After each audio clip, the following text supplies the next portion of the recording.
Nós estamos na nossa série do Evangelho de João e nós iremos hoje meditar em João capítulo 15, versículo de 1 a 16. João 15, verso de 1 a 16. O tema da minha mensagem hoje é ser ou não ser? Eis a questão. Ser ou não ser? Eis a questão. Vamos ler a palavra do Senhor, João capítulo 15, do verso de 1 a 16. Diz assim a palavra do Senhor: Eu sou a videira verdadeira e meu Pai é o agricultor. Todo ramo que estando em mim não dá fruto, ele corta, e todo aquele que dá fruto, ele poda, para que dê mais fruto ainda. Vocês já estão limpos pela palavra que tenho falado. Permaneçam em mim e eu permanecerei em vocês. Nenhum ramo pode dar fruto por si mesmo se não permanecer na videira. Vocês também não podem dar fruto se não permanecerem em mim. Eu sou a videira, vocês são os ramos. Se alguém permanecer em mim e eu nele, esse dará muito fruto, pois sem mim vocês não podem fazer coisa alguma. Se alguém não permanecer em mim, será como um ramo que é jogado fora e seca. Tais ramos são apanhados, lançados ao fogo e queimados. Se vocês permanecerem em mim e as minhas palavras permanecerem em vocês, pedirão o que quiserem e será concedido. Meu Pai é glorificado pelo fato de vocês darem muito fruto, e assim serão meus discípulos. Como o Pai me amou, assim eu os amei. Permaneçam no meu amor. Se vocês obedecerem aos meus mandamentos, permanecerão no meu amor. Assim como eu tenho obedecido os mandamentos de meu Pai, e em seu amor permaneço. Tenho dito estas palavras para que a minha alegria esteja em vocês e a alegria de vocês seja completa. O meu mandamento é este: amem uns aos outros como eu os amei. Ninguém tem maior amor do que aquele que dá a sua vida pelos seus amigos. Vocês serão meus amigos se fizerem o que eu ordeno. Já não os chamo servos, porque o servo não sabe o que o seu senhor faz. Em vez disso, eu os tenho chamado amigos, porque tudo o que ouvi de meu Pai, eu tornei conhecido a vocês. Vocês não me escolheram, mas eu os escolhi para irem e darem fruto. Fruto que permaneça, a fim de que meu Pai conceda a vocês o que pedirem em meu nome. Amém? Que Deus abençoe o nosso coração, à luz de sua palavra. Meus irmãos,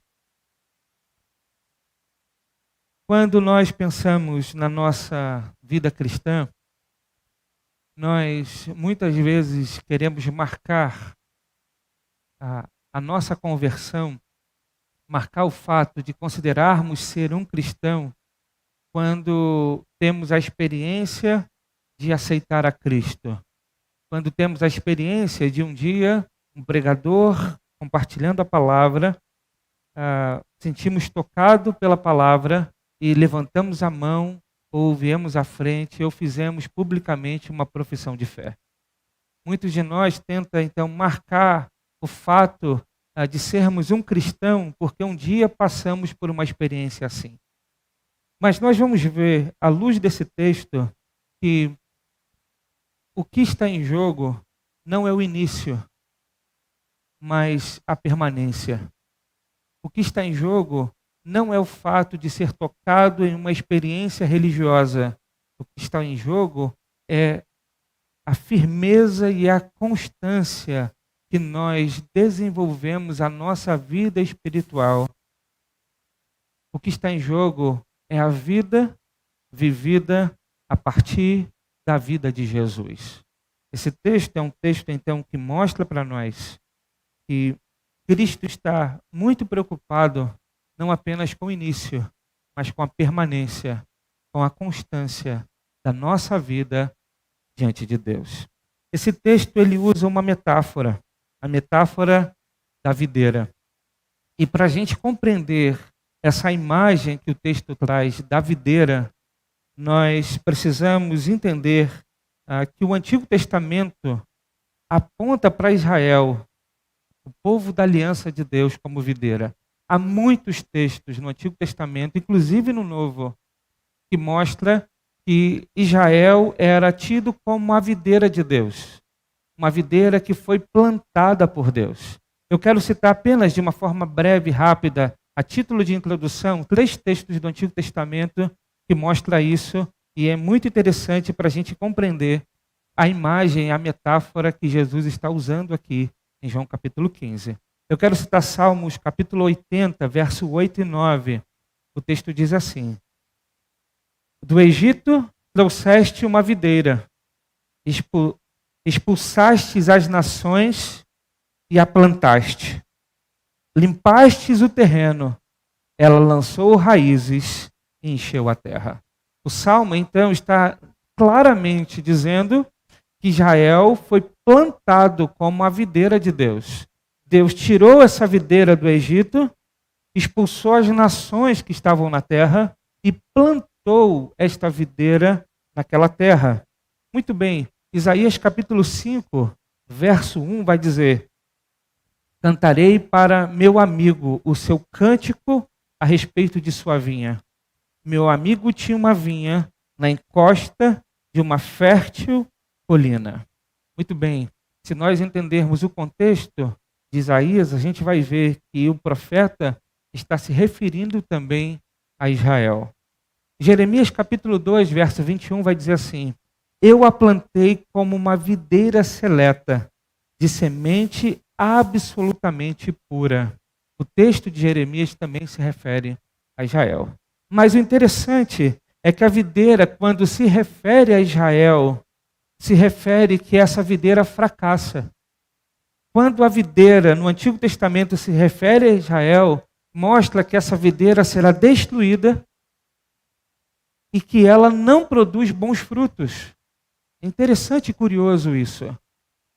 Veja a sequência do Salmo 80, no verso 16 e 17. O texto diz assim: tua videira foi derrubada, como lixo foi consumida pelo fogo. Pela tua repreensão perece o teu povo. Repousa a tua mão sobre aquele que puseste a tua mão direita, o filho do homem que para ti fizeste crescer. É interessante que o Salmo 80, ele vai mostrar que essa videira é destruída, mas ele faz um apontamento e uma ligação com o Filho do Homem. Já uma indicação daquilo que nós vamos ver aqui em João capítulo 15. Mas vamos ler Isaías 5, verso 2. O texto vai dizer: ele cavou a terra, tirou as pedras e plantou as melhores videiras. Construiu uma torre de sentinela e também fez um tanque de prensar uvas. Ele esperava que desse uvas boas, mas só deu uvas azedas. Ou seja, aquele que plantou a videira, a vinha, esperava colher uvas boas, mas escolheu apenas uvas azedas. Jeremias capítulo 2, verso 21 vai dizer na sequência, a parte B do verso diz: como então contra mim você se tornou uma videira degenerada e selvagem? Deus, através do profeta, pergunta: como então? Ele diz, eu plantei como uma videira seleta, de semente absolutamente pura. Como então, contra mim, você se tornou uma videira degenerada e selvagem? Portanto, é interessante a gente observar que a videira é um símbolo que aponta para Israel no Antigo Testamento, mas ao mesmo tempo que esses textos falam de Israel como a videira de Deus, eles apresentam que esta videira não produziu os frutos como deveria e foi, de alguma maneira, destruída. Muito bem. É por isso, meus irmãos, que Jesus começa o texto dizendo: eu sou a videira verdadeira. O que Jesus está querendo dizer aqui é que a videira que Deus plantou em Israel, a videira que Deus plantou no Israel étnico, não é a videira verdadeira, mas é o tipo que apontava para a videira verdadeira, porque a videira verdadeira é Cristo. A videira verdadeira não é o povo étnico de Israel, que apostatou e não reconheceu o Messias, mas a videira verdadeira é Cristo, e pela fé, tanto judeus como gentios, tanto judeus da antiga aliança como judeus e gentios da nova aliança, precisam estar ligados a essa videira. Ou seja, nós somos ramos e Cristo é a videira verdadeira. É por isso que Paulo, lá em Romanos, capítulo 11, vai dizer que Israel, para ser salvo, ele precisa ser enxertado na videira. Israel, para ser salvo, ele precisa se voltar para o Messias, o Cristo que já veio, e não aquele que eles esperam que ainda virá. É por isso que Paulo vai dizer, então, que a salvação é por meio de Cristo e somente Ele. Porque Ele é a videira que foi plantada pelo Pai. Portanto, a imagem, a metáfora da videira é a imagem da redenção de Deus. A videira é a redenção. E apenas aqueles que estão ligados à videira, de fato, terão vida, e vida em abundância. Muito bem, se nós entendermos isso, nós vamos começar a perceber que Jesus vai dizer que Ele é a videira verdadeira, porque o Pai é o agricultor.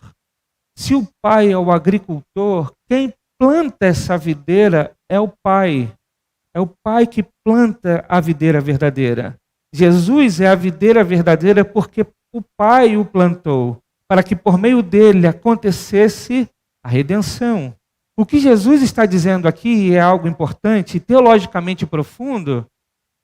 Se na ceia ele instituiu a nova refeição da redenção e apresenta a nova aliança, aqui Jesus muda a perspectiva da história da redenção.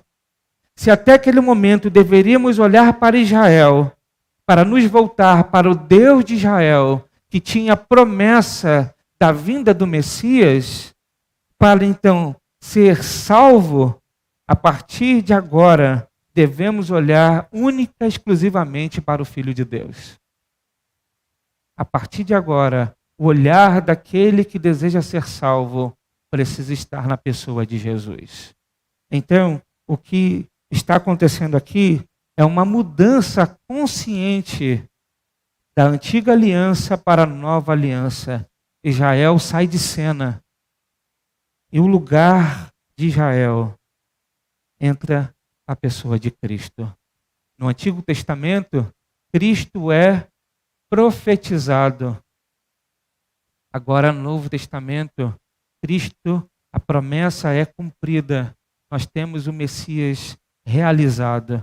Não apenas uma promessa. Ele veio. A videira foi plantada. E aquele que deseja ser salvo precisa estar conectado a esta videira. Se entendermos, então,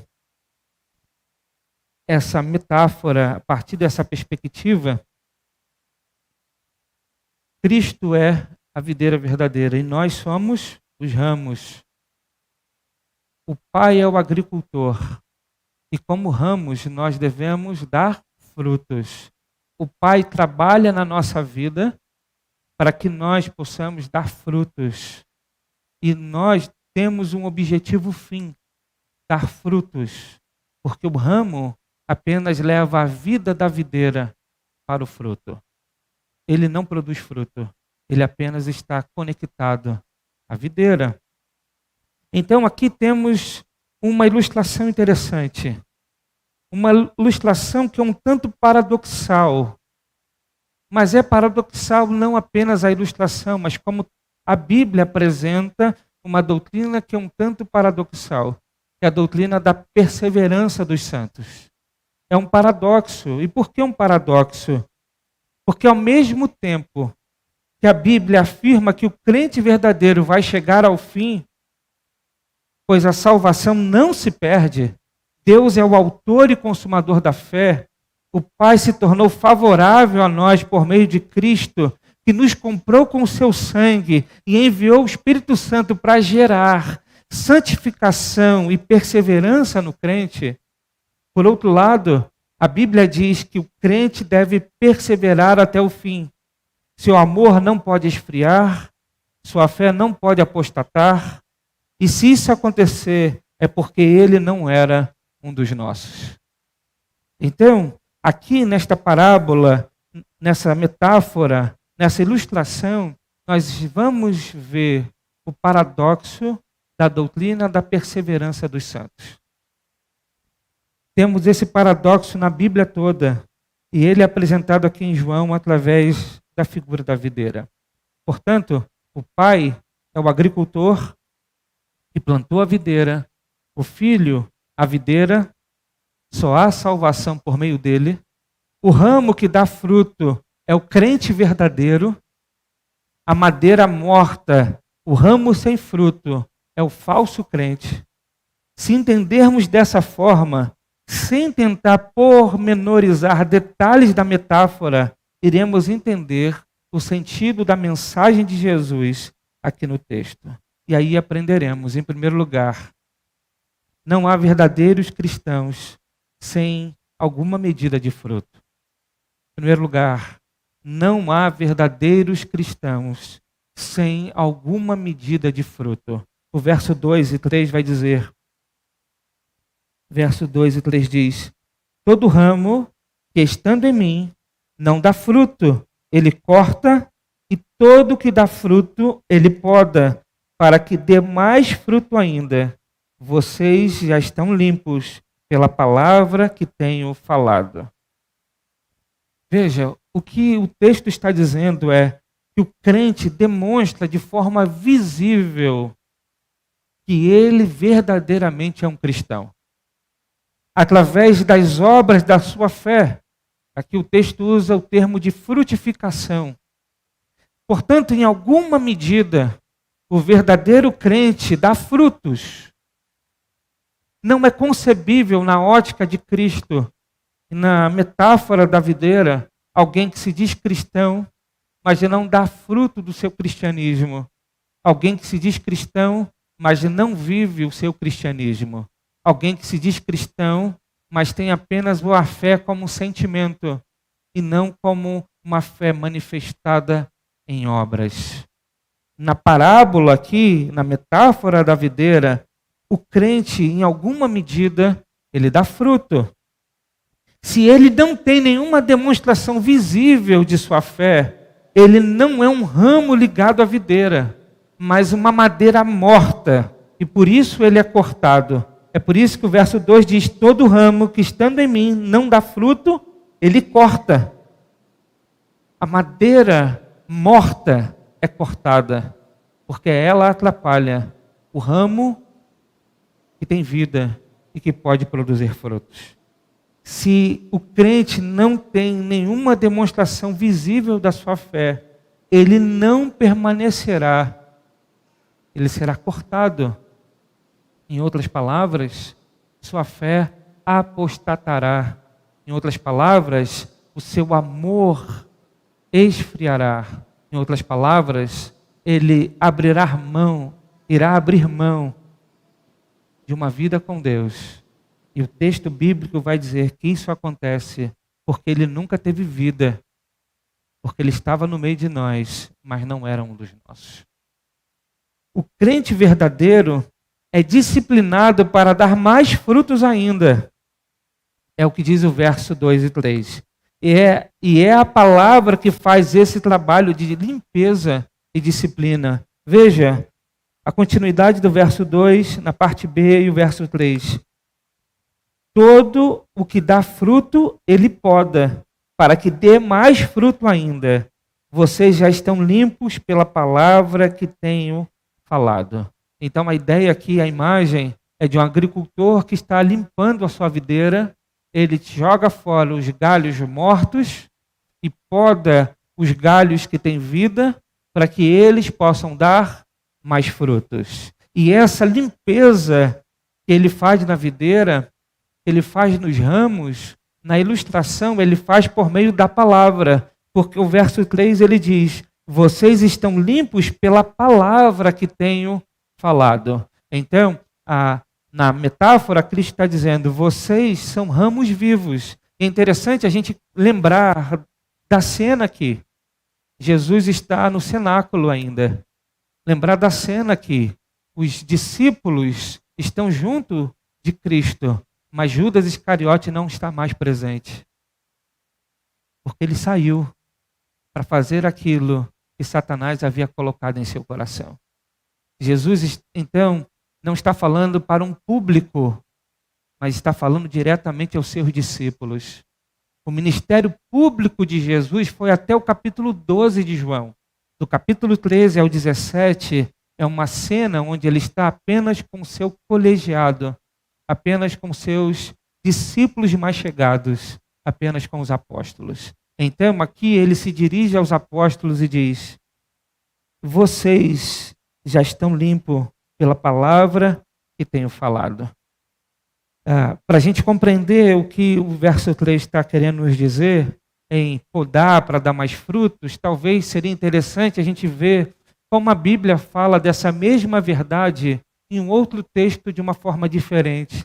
Por exemplo, Hebreus capítulo 12, verso de 1 a 13, o texto diz assim: portanto, também nós, uma vez que estamos rodeados por tão grande nuvem de testemunhas, livremo-nos de tudo que nos atrapalha e do pecado que nos envolve, e corramos com perseverança a corrida que nos é proposta, tendo os olhos fitos em Jesus, autor e consumador da nossa fé. Ele, pela alegria que lhe fora proposta, suportou a cruz, desprezando a vergonha, e assentou-se à direita do trono de Deus.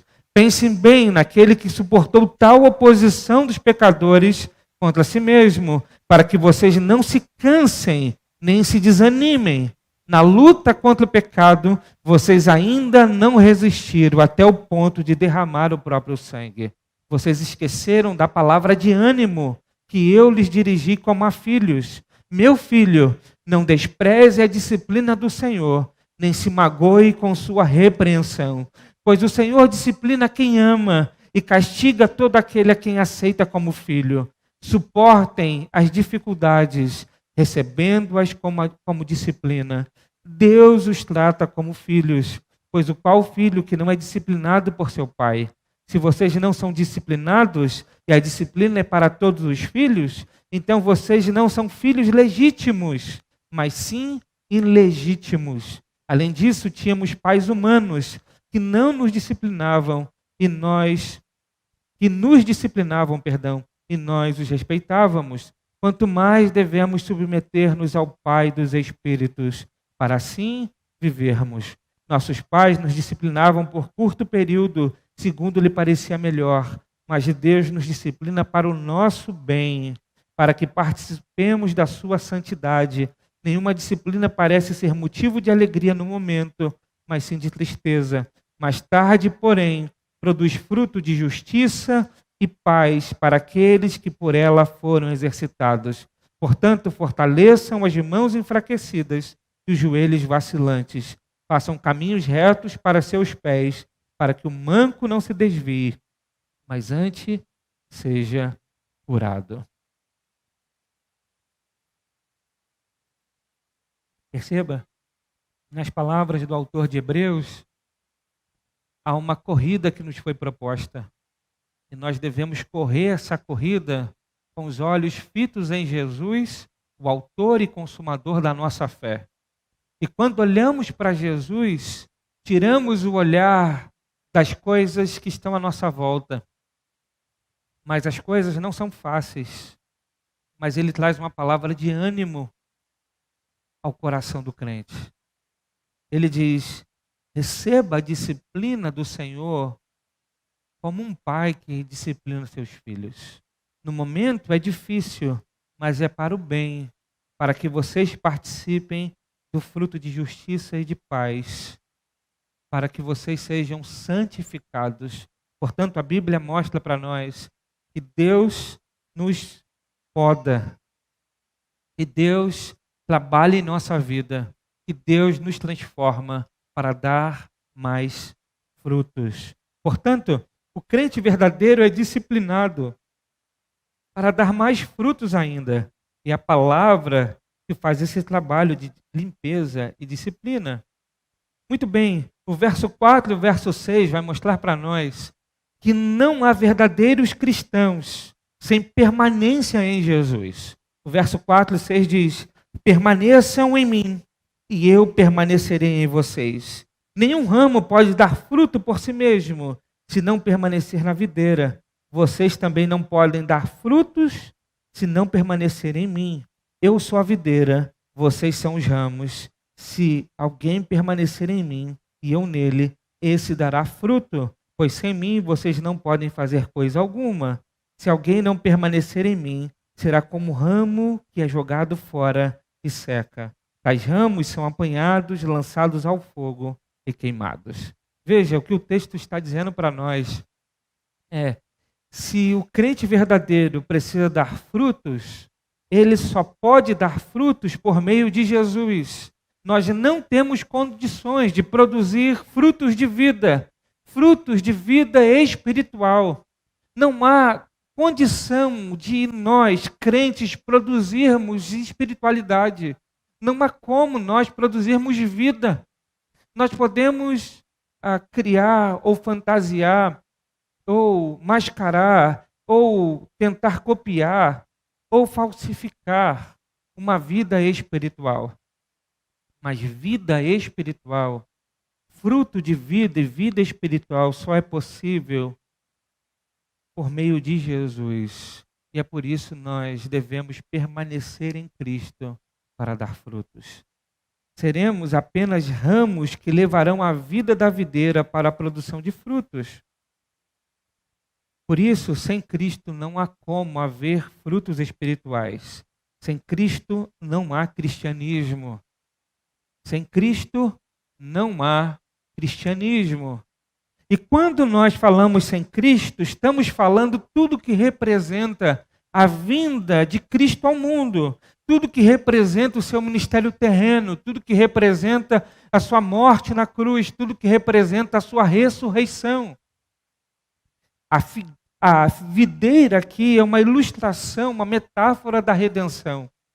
Então, o que o texto está dizendo é que sem Cristo não há salvação. Sem Cristo não há cristianismo. Sem Cristo a nossa fé, ela é mentirosa. Sem Cristo nós estamos perdidos. Sem Cristo não tem sentido e nem razão daquilo que fazemos como igreja. Perceba? Então, trazendo e abrindo um parênteses aqui e trazendo para o século 21. É muito perigoso nós observarmos que há muitos que pregam a Bíblia, mas uma Bíblia que não tem a videira verdadeira. Mas uma Bíblia que apresenta um cristianismo sem Cristo. Que apresenta um cristianismo sem a redenção. Que apresenta um cristianismo sem a obra de Cristo em nosso favor. Que apresenta um cristianismo apenas como ética moral, como ética para a vida do indivíduo. Cristianismo sem a redenção não é cristianismo. Assim como o ramo não permanece vivo sem a videira, nós não temos como permanecer espiritualmente firmes sem Cristo. Se Cristo não for a videira verdadeira, o meio pelo qual encontramos a salvação, não há cristianismo, não há salvação, não há frutos de vida, não há frutos espirituais. Percebe agora porque salvação não é por obras? Porque o ramo, por mais que dê fruto, ele jamais será uma videira. Percebe? O ramo, por mais que dê frutos, ele é apenas um ramo. Ele não é a videira. Então não há possibilidade de nós produzirmos vida espiritual e obras por nós mesmos para então estarmos ligados a Deus e recebermos salvação. A salvação é por meio da videira que o próprio Pai, como agricultor, plantou. Muito bem. Como poderemos dar frutos se nós precisamos dar frutos, se a nossa vida precisa, se em nossa vida precisa ser visto mínimo de frutos, como nós poderemos dar frutos? É uma pergunta que a gente precisa fazer. Se o texto nos coloca contra a parede e diz que a nossa fé não pode ser um mero sentimentalismo, um mero rito, uma mera liturgia, um mero aceno para as coisas de Deus, então como nós podemos dar frutos? Como nós podemos demonstrar que de fato a nossa fé é verdadeira? O verso 7, verso 8 vai tentar nos ajudar. Ele diz: se vocês permanecerem em mim e as minhas palavras permanecerem em vocês, pedirão o que quiserem e será concedido. Meu Pai é glorificado pelo fato de vocês darem muito fruto, e assim serão os meus discípulos. O verso 7 e 8 diz para nós, então, que a maneira de darmos frutos é por meio da palavra de Cristo. Essa palavra, ela nos limpa, nos santifica, mas trabalha em nossa mente para desejarmos a vontade de Deus, para que a nossa mente comece a pensar por meio da palavra. O ponto aqui do texto, e ele vai desembocar na oração, e a oração que diz que Deus vai atender os nossos pedidos para que então os frutos sejam dados e Deus seja glorificado por meio disso.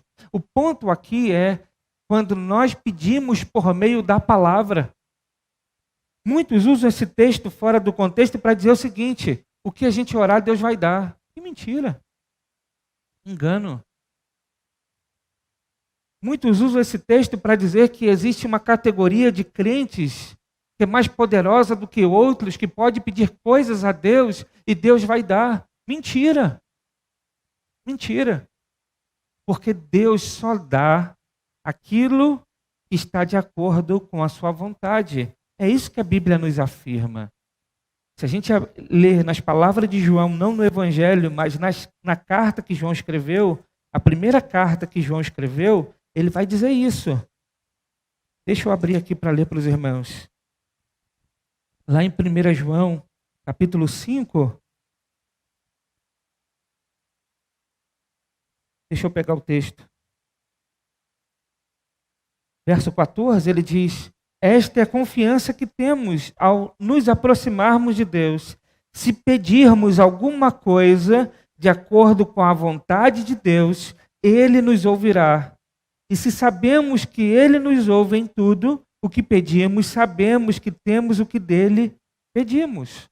Então, João vai dizer que se nós pedirmos de acordo com a vontade de Deus, Deus nos dará. Nós vimos na última mensagem do Evangelho de João, que João, no capítulo 14, nos ensina algo parecido. Ele diz no verso 12 do capítulo 14, digo a verdade, aquele que crê em mim fará também as obras que tenho realizado, fará coisas ainda maiores do que estas, porque eu estou indo para o Pai, e eu farei com que vocês pedirem em meu nome, para que o Pai seja glorificado no Filho. O que vocês pedirem em meu nome, eu farei.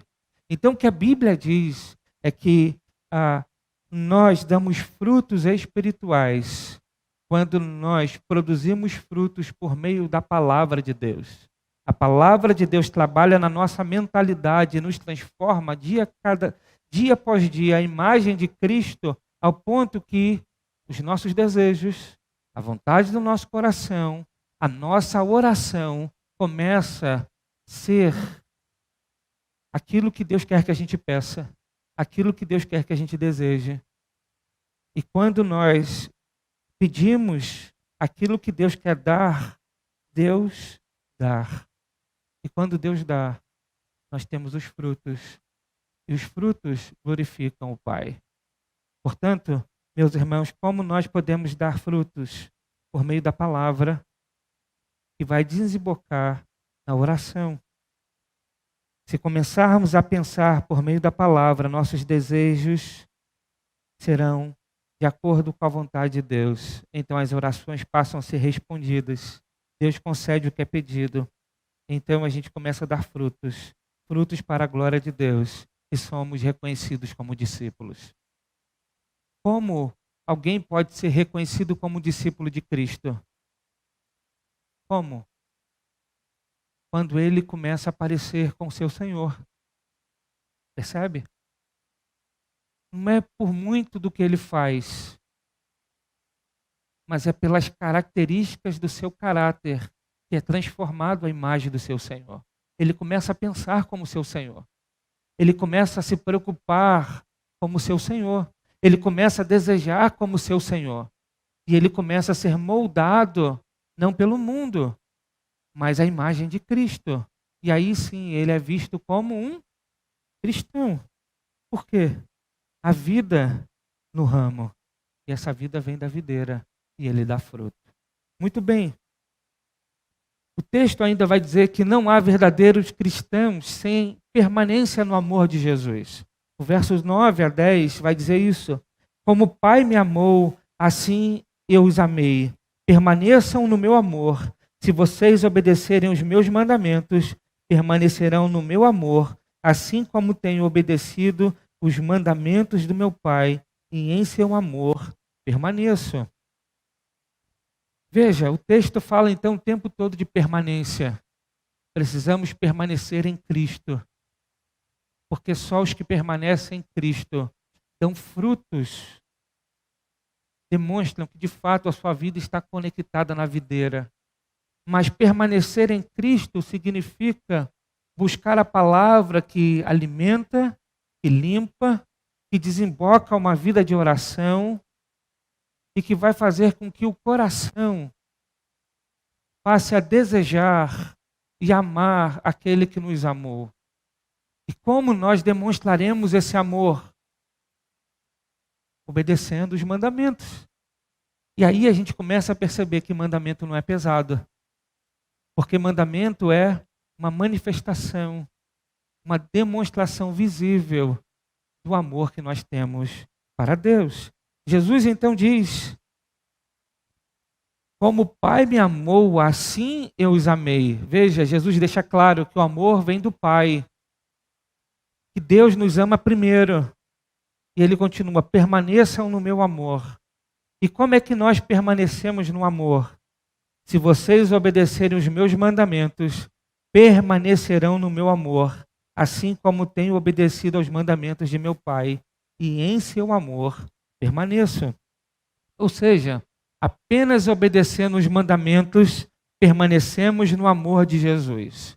E quando permanecemos no amor de Jesus, nós receberemos alegria. Verso 11 diz isso. Tenho dito estas palavras para que a minha alegria esteja em vocês e a alegria de vocês seja completa. Por que Cristo está dando estas palavras? Para que os discípulos tenham alegria, para que eles desfrutem de felicidade, para que eles desfrutem de uma vida completa, para que eles desfrutem de uma vida em abundância, para que eles desfrutem do sentido, do propósito, do significado da sua existência. Eles foram criados para ser ramos e para dar frutos. E quando eles descobrem essa realidade, eles começam a obedecer a Deus. E fazem isso porque amam a Deus. E quanto mais amam a Deus e obedecem a Deus, mais alegres eles se tornam. Mais felizes eles desfrutam da vida. Então a gente começa a perceber e entender, então por isso que Paulo diz quando está preso, alegre-se no Senhor. Outra vez digo, alegre-se no Senhor. Então alguém preso, sofrendo, com perigo de morte, pode ter alegria? Claro que pode. E por quê? Porque a sua alegria é completa quando ele ama a Deus e faz isso buscando obedecer os mandamentos. Muito bem. Então, quando nós permanecemos no amor de Jesus, receberemos alegria. Apenas amando o próximo, permaneceremos no amor de Jesus. Outro ponto aqui importante que o texto traz. Quando amamos a Deus, demonstrando em sua obediência ao mandamento, amaremos o nosso próximo. Por quê? Porque amar o próximo é mandamento. Então perceba, não é uma escolha. Amar o próximo não é escolher, eu escolho amar ou não. Não, eu amo a Deus, mas não quero amar o meu irmão. Não é uma escolha, é uma obediência, é mandamento, é demonstração do amor por Deus. João vai dizer isso na primeira carta que ele escreve. Ele diz: se você não ama aquele que você vê, como você pode amar aquele que você não vê? Então perceba como tudo está conectado. Quando experimentamos o amor de Deus, responderemos esse amor obedecendo os mandamentos. Quando fazemos isso, encontramos alegria e ainda amaremos o próximo, porque amar o próximo é um mandamento que demonstra o amor a Deus. O verso 12 diz isso. O meu mandamento é este: amem uns aos outros como eu os amei. Ninguém tem maior amor do que aquele que dá a sua vida pelos seus amigos. Jesus então está dizendo que nós devemos então amar uns aos outros como manifestação do amor que nós temos por Deus. E qual é o referencial para isso?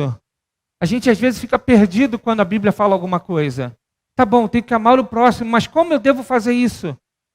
Às vezes fica perdido, e qual é a solução para entender? Jesus vai dizer no verso 13: ninguém tem maior amor do que aquele que dá a sua vida pelos seus amigos. Cristo, então, se utiliza como referencial desse amor. Ele vai dizer: vocês querem saber como devem amar o próximo?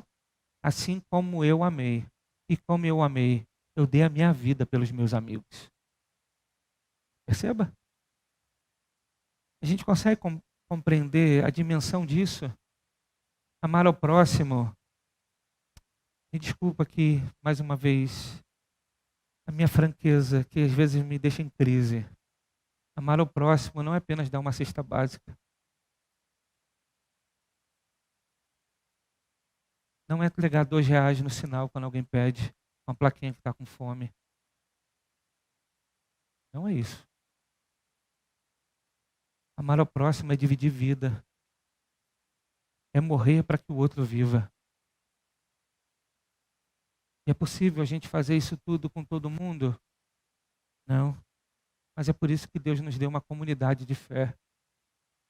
Para que nós possamos amar uns aos outros. Que amor é esse que não é de entrega sacrificial? Que amor é esse que não divide? Que não gera sacrifício? Então o amor não é dar o que sobra. É dividir o que se tem.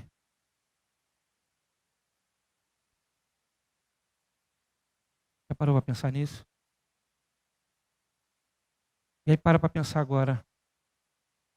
Será que nós estamos manifestando a nossa fé com frutos? É algo que a gente precisa pensar. É algo que a gente precisa pensar. Será que nós estamos manifestando a nossa obra com frutos? Quais são os frutos? O texto diz: frutos de amor é demonstrado por meio da obediência à palavra. Olha como é que a Bíblia machuca a gente. Sabe por quê? Porque nós, na nossa própria essência, somos egoístas. Não é verdade? Eu não digo dos irmãos. Eu sou assim. Não é verdade? A gente, quando faz o nosso planejamento financeiro, a gente pensa em pagar as contas, em guardar dinheiro, em realizar sonhos. E o que sobra, a gente pensa em... Quando pensa, quase ninguém pensa em ajudar alguém. Eu te pergunto, no teu orçamento mensal, existe uma rúbrica dizendo: isso aqui eu vou abençoar a vida do meu irmão. No teu orçamento mensal. E aí não é o dízimo. Não é o dízimo. Não é para tirar do dízimo. Jesus disse isso em Mateus 23. não faça uma coisa em detrimento da outra. Não é o dízimo. É você, de fato, dizer: o que Deus me deu não é meu. Ele me deu para que eu possa manifestar o seu amor. Eu só tenho porque Ele me dá. E se Ele me dá, eu preciso repartir isso. A grande pergunta é: quanto nós temos no nosso orçamento para ajudar os nossos irmãos? Jesus está dizendo: o meu mandamento é este: amem uns aos outros como eu os amei. Ninguém tem maior amor do que aquele que dá a sua vida pelos seus amigos. E o verso 14 a 15 vai mostrar para nós que, permanecendo no amor de Jesus, nos tornamos amigos dele. E o texto vai dizer: vocês serão meus amigos se fizerem o que eu ordeno. Já não os chamo servos, porque o servo não sabe o que o Senhor faz. Em vez disso, eu os tenho chamado amigos, porque tudo que ouvi de meu Pai, eu tornei conhecido a vocês. Jesus está dizendo que somos amigos de Jesus quando nós obedecemos a Jesus.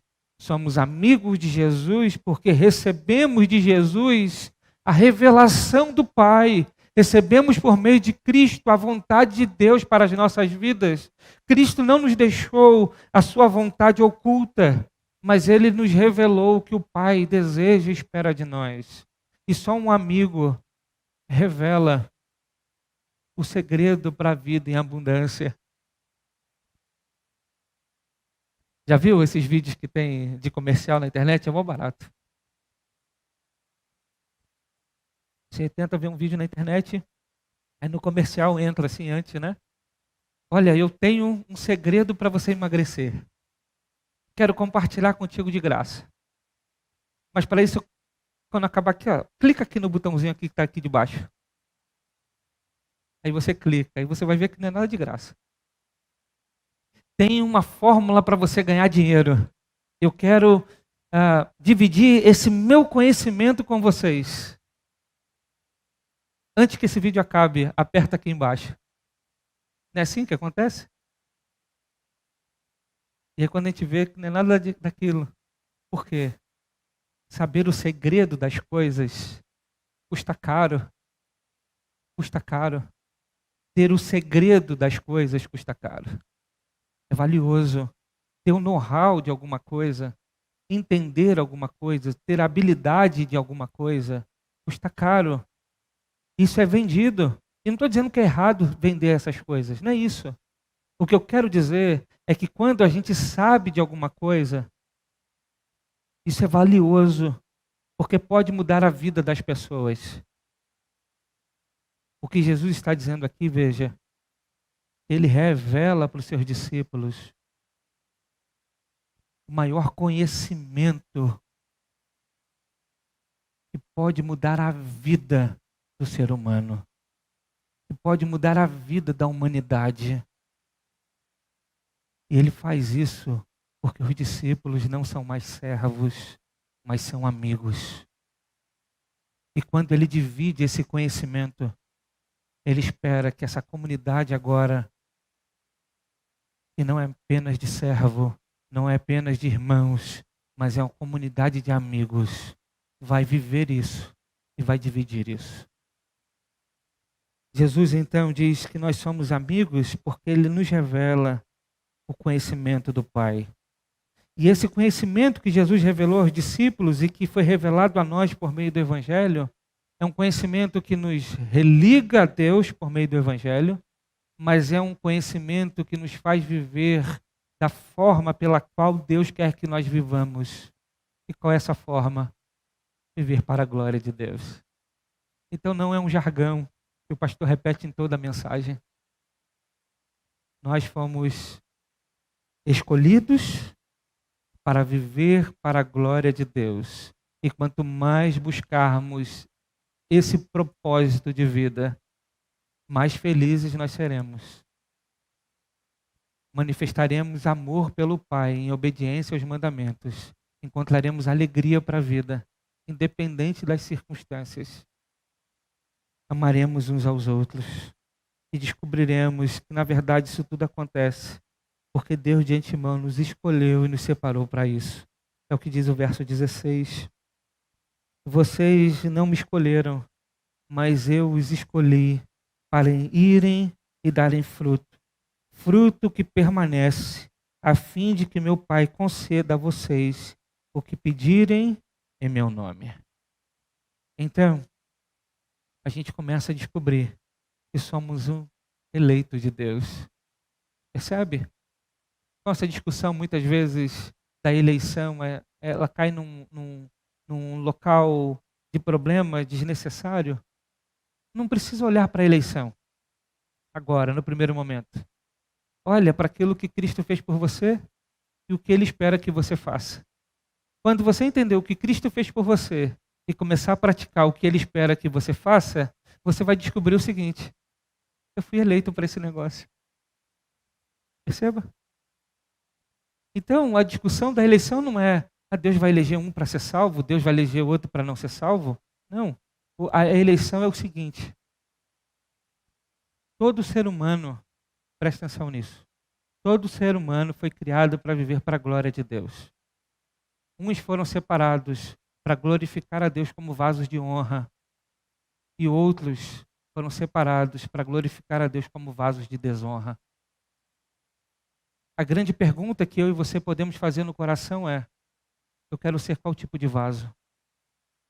O de honra ou de desonra? Escolha isso. Escolha. Faça essa escolha por você. E se você escolher ser um vaso de honra, você buscará viver para a glória de Deus, obedecendo a palavra, amando o Senhor, amando o seu próximo. E você descobrirá que isso não vem de você, vem da videira. Você é apenas ramo.